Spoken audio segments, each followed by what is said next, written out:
Sans surprise, Pape Ndiaye quitte l'éducation nationale et il sera remplacé par Gabriel Attal, qui à 34 ans sera le plus jeune ministre de l'éducation nationale de la Ve République. Je suis surtout soulagée parce qu'on ne peut pas dire qu'il ait crevé l'écran quand même. Il a passé un an à lire ses petites fiches quand il répondait aux députés. Wokiste il l'est, indigéniste il l'est, enfin je veux dire... Monsieur Attal avait été un bon ministre du budget. Moi, j'ai d'excellents rapports avec lui. Je ne parle pas de sa politique, mais en tout cas c'était plutôt agréable de travailler avec lui. Donc je suis sûr que ça sera un bon ministre de l'Éducation. Il en a les compétences. Exit François Braun, donc l'urgentiste nommé il y a un an, qui ce matin encore paraissait pourtant confiant sur un plateau télé. On s'est posé la question de est-ce que vous alliez être là ce matin, est-ce qu'il faut l'interpréter comme un signe d'une discussion que vous auriez eue avec le président, avec la première ministre? Il faut l'interpréter comme le signe que je suis au travail dans une période qui nécessite que je sois auprès des Français. Aurélien Rousseau est nommé au ministère de la Santé. Un énarque, inconnu du grand public, jusque-là directeur de cabinet d'Elisabeth Borne. Je dois dire la même chose de monsieur Rousseau, qui a été plutôt un bon directeur de l'ARS au moment du Covid et qui est un bon spécialiste de la santé.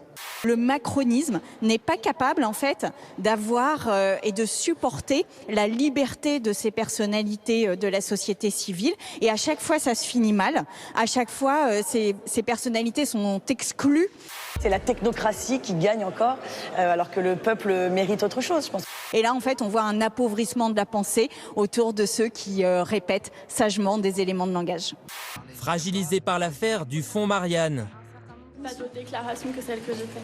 Marlène Schiappa, la médiatique secrétaire d'État à l'économie sociale et solidaire, est remerciée. J'ai tâché de travailler au service des Françaises et des Français chaque jour. Je n'ai pas toujours tout réussi, mais en tout cas, j'ai toujours essayé d'être disponible, d'être à l'écoute, de travailler pour mieux protéger les femmes victimes de violences, notamment. La question des castings, elle est assez secondaire. Je pense que ça ne bouleverse pas la vie politique française. Enfin, si vous trouvez un auditeur qui sait exactement ce qu'a fait Marlène Schiappa depuis 6 ans comme ministre, je lui paye des cerises. Changement de portefeuille pour Bérangère Couillard, secrétaire d'État à l'écologie, nommée ministre déléguée à l'égalité femmes-hommes. Sarah El Haïry, nommée secrétaire d'État à la biodiversité, elle est remplacée par Prisca Thévenot au secrétariat d'État chargé de la jeunesse et du service national universel. Aurore Berger, chef des députés Renaissance, fait son entrée aux Solidarités. De même que Sabrina Agresti-Roubache au ministère de la Ville. Quand vous échangez avec les policiers, ils sont persuadés que la France Insoumise est un parti anti-police. Peut-être que vous contribuez à longueur de journée à expliquer que c'est pas votre discours. Je peux vous faire, si vous voulez, la liste de vos bandeaux. C'est les bandeaux de CNews, c'est pas le discours de la France Insoumise le problème. Je ne dis pas que ce ne sont que les bandeaux de CNews, mais je pense qu'effectivement vous contribuez à donner une image de notre programme ou de nos propositions qui ne correspond pas à la réalité.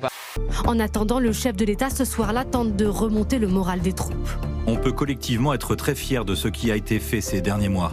L'année a été très chargée. Quand vous avez des députés vous avez de la mis en France cause Insoumise, mes positions et ça vous a pas dérangé. quand vous avez donc des maintenant, moi, je députés vais de la France répondre à votre Insoumise question au milieu d'une parce que manifestation je dis ce que je qui veux pas ici la sur ce plateau, quand tout le monde comme crie, je le tout le monde dis. déteste la police. Excusez-moi. D'accord. C'est pas de ma faute alors si les vous allez policiers pensent que vous êtes un parti anti-police. Mais les policiers, vous n'allez pas parler à leur place, premièrement. Et moi, je continuerai toujours à être un soutien loyal du président de la République, comme je l'ai été tous les jours de ma vie les 7 dernières années. Mais jusqu'à preuve du contraire, dire quelque chose de faux n'est pas encore un crime. Sinon, peut-être qu'un certain nombre d'entre vous seraient déjà en prison. Pardon, ça veut dire quoi ça ? Que si mentir était un crime, peut-être qu'un certain nombre de journalistes seraient déjà en prison, puisqu'un certain nombre d'entre eux, parfois, ne disent pas tout à fait la vérité. Avec l'été débute une guerre d'un autre type, baptisée la guerre des transats. Celle qui voit s'affronter tous les matins à l'ouverture des piscines d'hôtel des vacanciers armés de leurs serviettes de plage. Sur la plage de Boulogne-sur-Mer mardi matin, une 50aine de migrants attendent, l'eau à la taille, pour monter à bord d'un Zodiac et tenter de rejoindre l'Angleterre. Leur objectif, réserver les meilleures places avant de filer au petit déjeuner.